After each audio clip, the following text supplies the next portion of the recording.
Penn State. Again, just a couple reminders.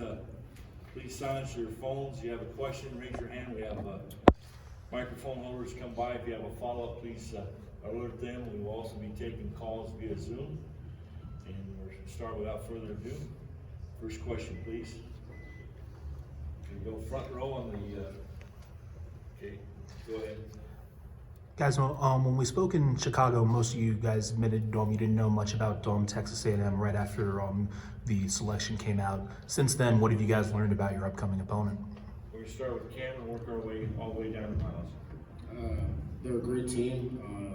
Have two really good guards, high scoring. They rebound the ball well. They like to play in the paint. So I think after watching the film, that we figured out that they're a really good team. Obviously, to have a run like that in the SEC, you have to be good. Yeah, like Cam said, they do a great job rebounding the ball. They do a great job of, taking charges and being physical with you, and they're a really good team. Yeah, like I said before, they're a team that was in and out of the rankings, top 25 rankings all season, so that shows that they're a really good team. They played against a lot of great teams in the conference. I believe it was 15-3 in the conference, in a really good conference. And I know they're very physical, and they like to play fast, play with a lot of pace and stuff like that. So yeah, definitely very physical, athletic, obviously very well coached. Coach Williams has done a great job at many different places, including there. Had a great run in the SEC. You don't do that by being, any type of average team. So definitely gonna have to bring our best stuff on Thursday. I mean, yeah, they said it all really. I mean, they're a very physical team, very athletic, big, strong, well coached. Yeah. You got a question in the front row? I apologize. There you go. Seth, I imagine you saw a lot of SEC basketball on the tape. How would you characterize the SEC relative to the Big Ten? I would say that the SEC plays a lot faster. I would say they're more athletic and stuff like that. And they have a lot of long and athletic guards that could really score the ball. I feel like the Big Ten has a lot of the best bigs in the country, and I feel like the SEC has a lot of really good guards and wing players. How about three-point shooting? Personally, I feel like the SEC can shoot the three as well, but I believe they just like to attack the run more. We're going to go on the left side, and again, if you can help us, people transcribing this press conference, please give your name and your affiliation. Thank you. Adam Kilgore with the Washington Post. This question is for Jalen. When Micah Shrewsbury first started to sell you on coming to Penn State, sort of what was his vision, and what would you describe also what it's like to play for Micah? Yeah, his vision was us, competing for championships like we did this year, and going to March Madness, and being a part of it and seeing where Penn State can go. So I think we fulfilled that in my 2 years here to kind of get the ball rolling and changing the culture for Penn State basketball and trying to make it more of a national stage. And I think Mike was going to do a great job, not just making this a one-time thing here at Penn State. I feel like he's going to go and do it a couple times. And for me, it's been just a joy to play with him. He's got me up here with a couple of great guys, bringing in Cam and Fall to help us achieve these goals. We're going to stay on the right side on the aisle here. Ben Jones, StateCollege.com. Myles, obviously all of you guys have grinded out careers at the college levels in different places, but you most of all have been put the entire time, and that's just how your career panned out. What does this moment mean to you, especially if you go back a couple of years when you guys you would have made the tournament and COVID happens, and then you have to walk out of the Jordan Center going, maybe that was my chance. One, it means the world. I don't get here without the guys before me and with the guys to my left. The work that we put in this year. How connected of a team we are, the team chemistry we've built throughout the year. It goes to show the last few games that we've played how when things got tight, we just got closer together and made plays down the stretch. And it means the world that we're here on the biggest stage to finish my ride out. We're going to go on the right side on the aisle. David Albertizzi, Penn State Alumni Association. This one's just for everybody. Just talk about what this experience has been like for you leading up to today, and talk about the support from Penn State fans, alumni, since you all found out you were coming there. We're gonna start with Myles and work our way down toward you. I mean, from the send-off yesterday, the Penn State fans have, been nothing but supportive. They, show a lot of love and have given us nothing but the best kind of praises ever since, they found out we were going to the tournament. And I'm excited to keep that going. Yeah, like kind of Pickett alluded to it earlier, kind of having the program on the national stage at this point, obviously it has been now, and the support that we've seen from it has been incredible. And even just seeing, like, obviously I haven't been here for 4 years, this is my first year here, but I knew guys like Lamar Stevens and Tone Carr who played here before, and kind of seeing them, stepping up and support us as well. It means a lot, and we're gonna hope to continue that momentum going forward. Yes, this experience definitely been great for me, and not just me as well, but everybody on this team. We fought all season to get here and feel this moment.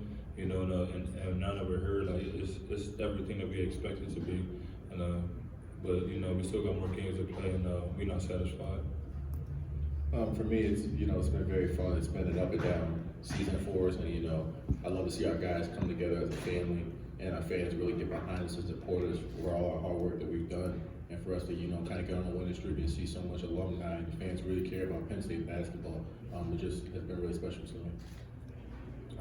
I would say it's been great, from the former players to the alumni to our fans now.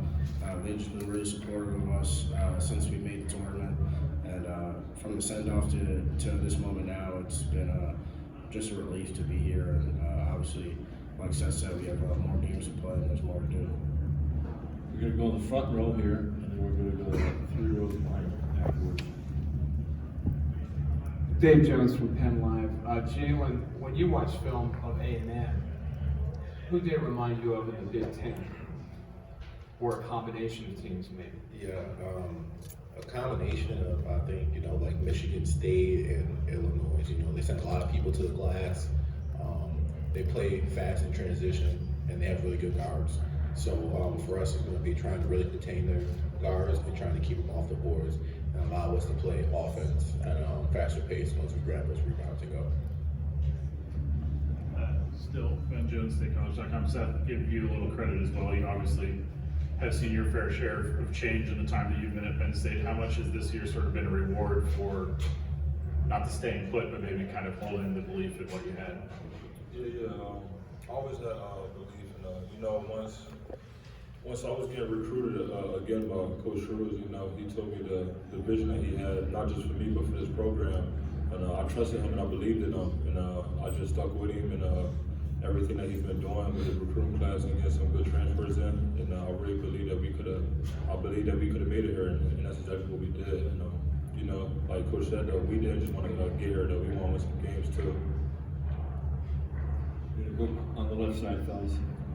Yeah, Jalen, again, just to follow up on a question about Coach from before, you used the word joy to say what it's like to play for him. Could you kind of unpack that and to why is it such a joy to play for him?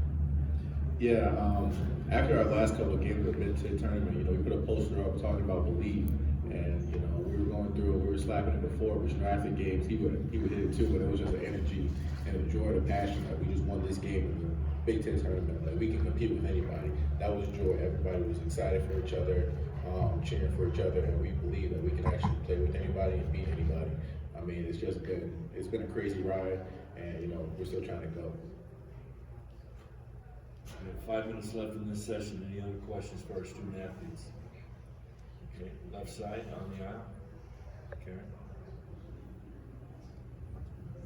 Connor Krause, Auburn State. I mean, obviously all of you guys have Jalen, Funk, and Wynter. You guys are all transfers, but for Seth and Myles, you guys have been on a lot of close-knit teams at Penn State, but how close is this group? And kind of how far do you think this trend can continue to go with how tight of a knit group you are? Start with Seth first. Yes, I believe this team is very well connected, especially off the court. I know Coach Shrews always tell us that a lot of people reach out to him and tell him how connected this team looks, like when we're playing on the court, like we just love each other and stuff like that. And like basketball is a game of runs, and like sometimes like we'll be down, and like our captains on the court, like we just bring each other in, we huddle up, and we just stay connected, and we just don't let the outside news get to us. But it all starts off the court, the connection, a relationship off the court. And when you got a bond and create a bond off the court, that it's easier to play with each other on the court. So this team is really connected, and we just all love each other and love each other's successes. Yeah, I'd say our bond off the court creates a trust on the court, and I think with the caliber of guys that we have, on top of the belief in each other that we have, sky's the limit. Front row on the right. Dan Angel, Nittany Sports Now. Building off that a little bit, was there a game or a moment this season when you guys really felt that bond coming to fruition and becoming as strong as it has? Start with Cameron, working way down. I don't know if there's been a specific game, but throughout the season, you can just see guys hold each other more accountable for different things that maybe we wouldn't get on each other for in the beginning of the season, and that kind of just shows you how much we trust each other and we listen to each other. And these last couple of games, you can really see the trust that we have just by holding each other accountable. Whether it's a defensive assignment or like where we're supposed to be, coach doesn't have to get on us anymore. It's more each other. Yeah, for me, I think it might have been our Northwestern game the first time around. Just coming off a game where we, dropped a 20-point lead to Rutgers. Going to a hostile environment, getting down double digits, and us just really rallying together. Basically, with not a lot of fans, we're playing at Northwestern, so it was basically just us rallying together, showing each other that we still can do this. I think that was just a moment change for me to show, like, we can go into anywhere, play at any arena, and, get a win. Sure. Yeah, I'll say for me, I think the switch flipped for us when we had lost 4 games in a row in the Big Ten. We was at 5-9 at one point. And ever since then, like, our team just huddled up, and we just had meetings with each other individually and like with the coaches and stuff as well. And like we just said, it's all or nothing. Like we gotta give everything we got. We wanna, go make this run. And ever since then, we just been on a tear. Yeah, I think what everyone highlighted was great, and like especially I think it's even more so highlighted in these last kind of 4 days that we showed in Chicago too. Like we didn't play perfect basketball in the Big Ten tournament. We didn't make every shot. Other teams played well against us, but there was no point in time where we all turned our backs on each other and didn't believe in one another. And I think that kind of just was a culmination of all the work that we've put in behind the scenes and all the trust that we've built throughout the year. For me, it was, I think, similar to Jalen, like the Northwestern game when we decided like we were going to draw the line in the sand and we weren't going to get pushed anymore, and we were going to fight back, and we came together as close as we've ever been. And from then on, like, it was just a different energy that we brought and a different confidence that we brought to every game. Sure. We have time for one final question. We're going to check with Mallory. Anything in the Zoom world? Nothing in the Zoom. Okay. One final question out there? Yeah. Following up, Andrew, you touched on the run you guys just had in Chicago. 4 games, all of them decided by 4 points or less. How much do you think that's going to help you guys now that it really is survive and advance or the season's over? Yeah, I think it's huge. You watch this tournament every year and you see how close every game is. Games you didn't think were going to be close, games you thought were going to be close and whatnot. A lot of it comes down to one possession, and just thinking back to that, and even like the 3 weeks prior to that, like we've been playing in very high stakes games that were very close down the stretch, and building on that experience and having that to look back on is definitely going to be really important for us, as we go through this tournament.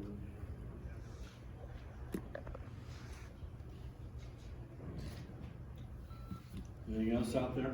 Okay.